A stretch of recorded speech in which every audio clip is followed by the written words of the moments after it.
Okay, our PICO question was in adult patients with pressure ulcer wounds, how does wet dressings compared to dry dressings affect the incidence of infection, the length of healing, and the level of pain? So current knowledge that we know about the problem is that healing can be influenced by the type of dressing. Historically, dry dressings were the first choice, and over the last several decades, now we're moving on to moist dressings. With past and present research, there's evidence to support why moist dressings should be the first choice. And with our research that we did, this will include pathophysiology, the pharmacokinetics, the quality of healing time, and the decrease in infection for wet compared to dry dressings. As well as we will focus on how the wet dressings will create a more favorable environment for wound healing compared to dry dressings. So, first article that I did was the systemic review and meta-analysis, which had 16 randomized controlled trials with a total of 1,129 patients. And so from those trials, there was evidence of higher odds of faster healing rates compared to the dry dressings, as well as there was a reduced pain on the dressing removal in the moist group. And then for my review paper, I did the two non-research ones. So for the mechanical and chemical behavior in multi-component dressings, this source focuses on the fact that dressing have been appropriately modified in the past to the present to decrease the pain and infection rates of pressure ulcer wounds. So this can include throughout creating advancements in the future in research and development, such as evidence that alginate dressings are produced in the forms of like packing cavities, where they form gels when coming into contact with wound draining or exudate. So strong hydrophilic gel formation leads to high absorption, which in turn restricts wound secretions, which ultimately decreases bacterial infections. And then hydrogels contain most of the wanted and ideal features of dressings, meaning they're appropriate for like cleaning different wounds. And they also have a low adherence and decreased pain when it's being removed. And then medicated dressings are important because it incorporates therapeutic agents that are embedded in the dressings, which can also repair wounds more quickly and effectively, which antibiotics can be put into this dressing, as well as vitamins and minerals, which will remove dead cells. And then to go a little bit more on topic with our outcomes for our PICO question for wound healing, of our 5 articles, all 5 of them did discuss wound healing from moist dressings compared to dry dressings. So for example, in our research article 3, outcomes of wound healing were found when comparing 6 different dressings, and then of those 6, the most effective was found to be ionic silver dressings, which are a type of moist dressings. And then on that list, it was followed by other moist dressings such as foam, film, hydrocolloid, and metallic silver. And then in last place, the 6th place, it found gauze dressings to be the least effective. And then in another research article, our research article number 1, it also supports that, stating that hydrocolloid and foam dressings had the highest probability of complete wound healing, while dry dressings such as gauze would actually, they were shown to slow down the wound healing. And then for infection, only 3 of the 5 articles that we researched discussed improvements when comparing moist and dry dressings. Of those articles, they all supported the notion that moist dressings reduce the incidence of infection, as for example in research article 3, it discussed the effectiveness between 12 different dressings, and it found again that all of the moist dressings that were listed showed a better reduction of infection than the dry dressing of gauze, as metallic silver dressings had the highest score, followed by other moist dressings such as hydrocolloid, foam, alginate, and silicone, and gauze had the lowest score. And then and another one of the articles that discusses it as well. It just says that moist dressings were associated with lower infection rates due to the faster cell repair compared to dry dressings.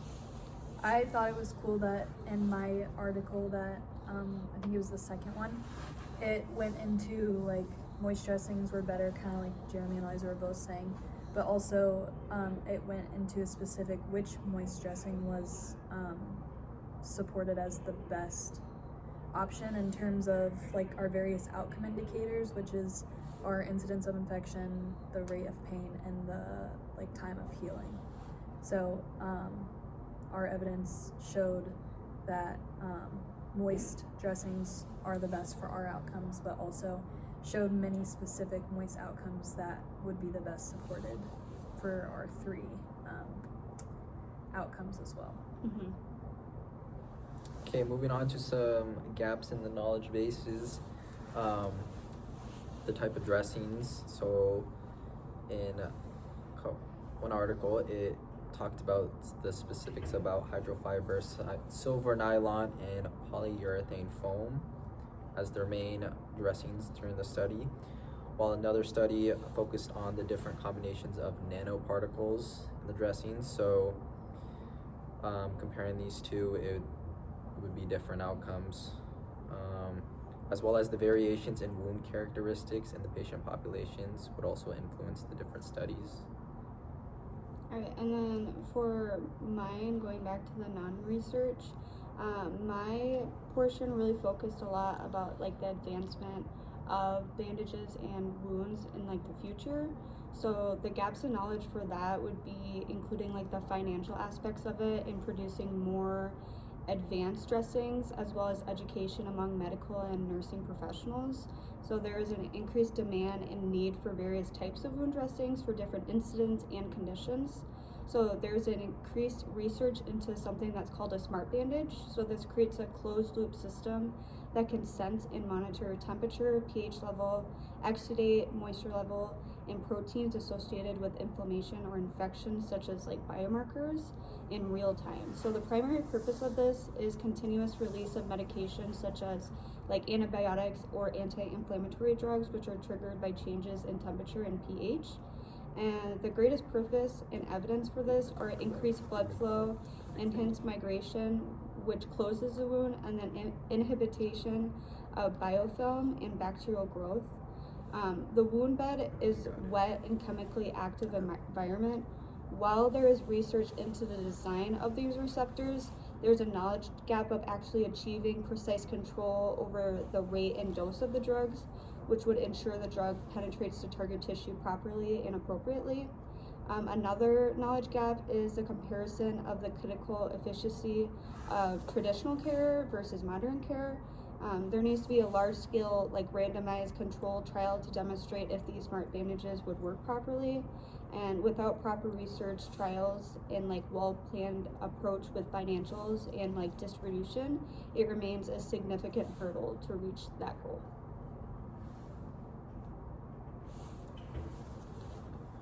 And so basically, does this evidence support practice? Yes, we have multiple high-quality studies that say that does agree with moist dressings are better than dry dressings, and yeah. So for the synthesis or the translation, we were able to fill out Appendix H. So translation too? yes, Okay. Eliza, would you be able to share about that? Yeah. So for the translation portion, what you had to do is compare the non-research and the research of, so the research ones with level 1 and then non-research was level 5. So overall, the 3 studies presented that moist dressings are more effective and appropriate than dry dressings. And the theme that I noticed is a large quantity of the research and analysis promoted faster healing and pain management when they compared the wet dressing versus the dry dressing. And then for the level 5, which is the non-research, the common theme of this was that non-research articles are more of a summarization of other research trial articles, which highlighted and compared modern wound dressings versus like past wound dressings. And these articles kind of had the overall big picture is a need and want for advancements in wound dressings. And I think the best evidence recommendation for this information would be like the level 1 research references, due to the reason that it had much more research, trials, analysis, statistics, and everything around those lines. That's great. So next, for the dissemination, we were able to utilize Appendix I and J to answer a few questions. So the first thing that covered was our internal stakeholders, which would be our bedside nurses, wound care specialists, nurse educators, and the quality improvement team. And then also the supply chain material management, just because you're gonna have to get these supplies from somewhere.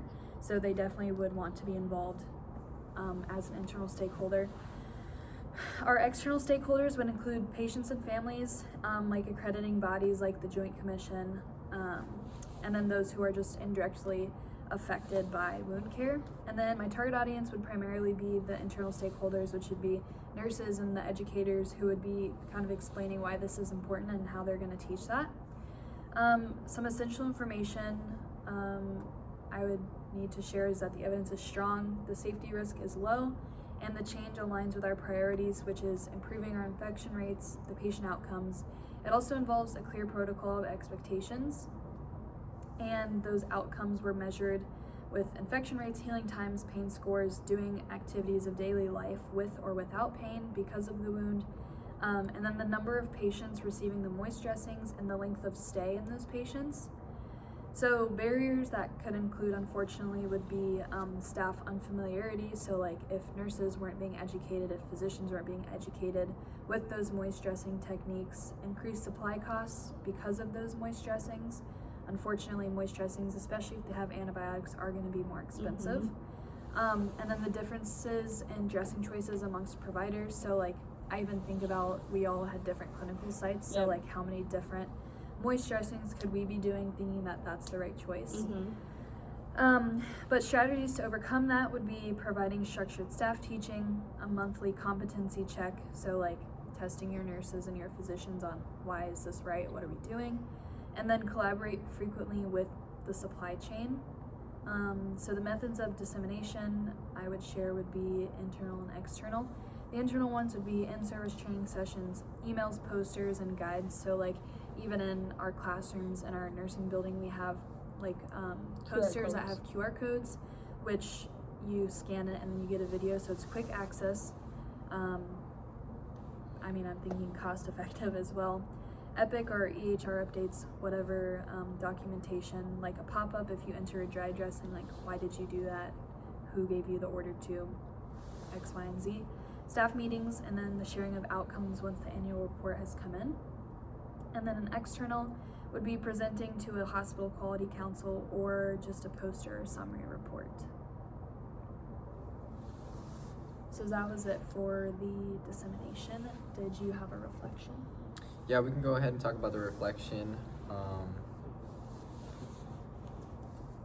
Did this literature go ahead and strengthen any of your understanding of this topic? I feel like it went more into about like when I think we first went into this topic, I think we're just going to learn more about like the properties of the healing of the different wounds, but I think maybe just more in line with the non-research, it was a lot about like the advancements and the changes and like really comparing how in the past how it was primarily gauze and it was dry versus how now they focus more on wet due to the different variables of healing, time, and pain.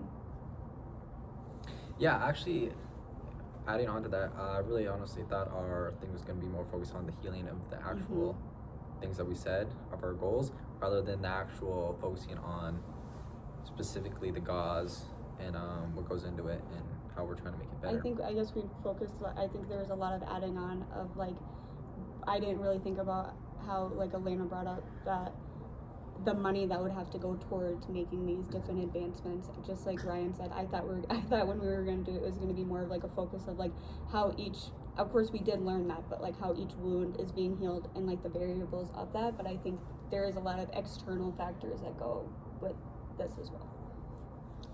Okay, that kind of goes to like the next thing of like what kind of surprised you. I know we kind of answered that, but I'll just go ahead and say there's a lot of dressings that really kind of broadened Yeah. it to like wet and dry. There's also a lot of like subcategories. And then, so what did not surprise me, That dry is. It didn't surprise me that wet is better than Yeah. dry. Yeah. Especially like seeing it in clinicals, Yes. I felt like every time I saw a wound, there was a moist dressing. Mhm. Like it was a different one every time, to be honest. And I feel like in past considerations of me being a CNA, I've noticed that when they've used dry dressings, it rips off part of the wound and then it just makes the wound bigger. So I think I knew that before coming into our research that that's how it was going to be. But I think actually knowing and having like the statistics and the trials added on to that.